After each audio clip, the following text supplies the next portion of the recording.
So do you sort of like work as an agent? So if they bring a project to you and say, this is what we're doing, can you find us an authentic voice to tell our story? Is that sort of much of what you are It, doing? it is like I've never wanted the company to be the sum of the people we represent. Like Mm, we're a brand on our own. So I didn't want that was part of the vision.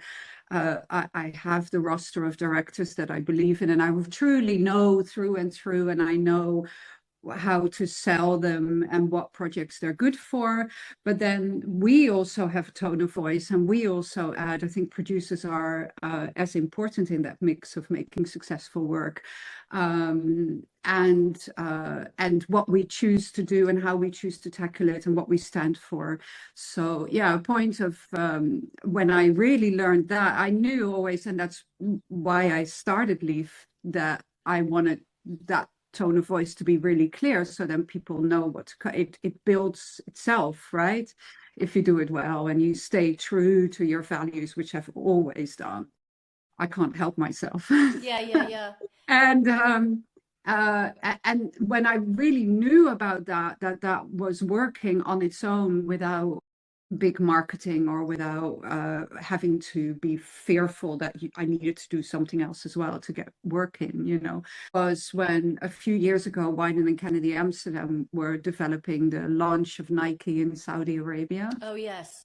I had a relationship with the first female Saudi director, and also the first director to shoot an entire film in Saudi Arabia when cinema was still illegal. She's called Haifaa al-Mansour.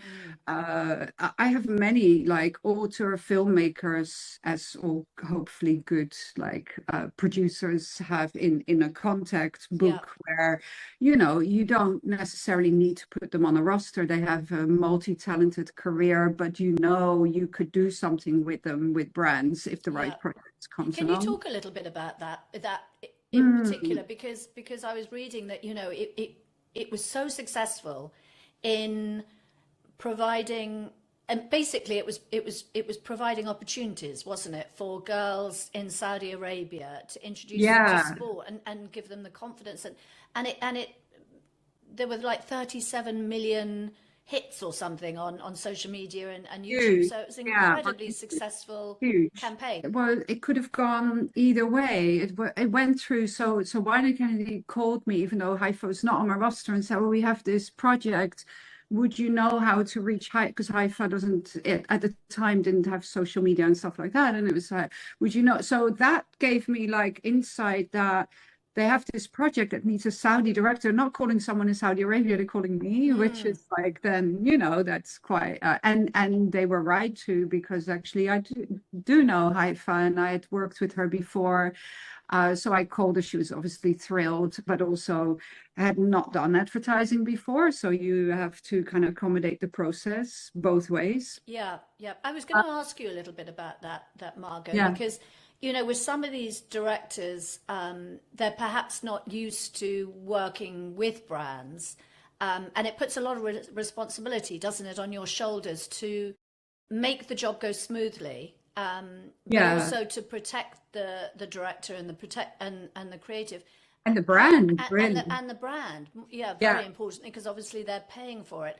yeah. How do you navigate that? And is it always successful? Are there times when sometimes it's been problematic? I mean, there are in all types of commercial productions are examples where it's gone problematic for one reason or Yes, another, right? So yes, I I don't should know that better than because of anybody, we know actually. we've been Yes, there. Oh my God.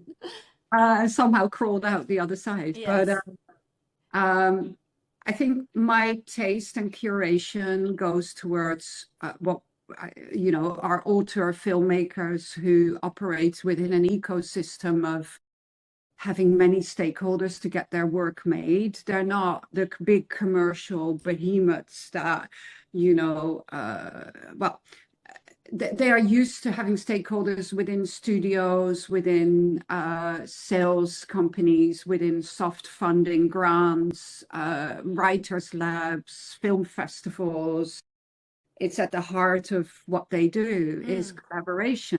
It's just what you have to make sure that they are okay with is the biggest thing, what the pace of working, when actually the treatment is in 3 days. No, you can't think about it. You have Yeah. to actually just go for it, and trust me that, or the way it works on set with the communications with, but those are all things we own, right? We know how to Yes, do and you can help the right, manage. Yes. but it is in front of every call I would do. I would have a 15-minute thing with Haifaa in this case, but a director where I go, okay, this is the stakes of the meeting. These are the people in the room. This is what their job is. This is, you, Mm, you mm. mentor, and you equally with the agency producer, like this treatment is going to look different at time. I pitched a Super Bowl job with Haifaa where we did a director's intent, like a statement, director's statement, like you do on films. And we did a video. We recorded a video where she talked about all her, and why does the deck need to be 80 pages about Right, right. cinematography, right? Yeah, It yeah. like whatever gets your vision across. So, so equally, I talk to the agency and we see if that can work with that client, right? Right, Obviously, right. Yeah, because might sometimes is it's a not going to very, be a good yeah, match, is it?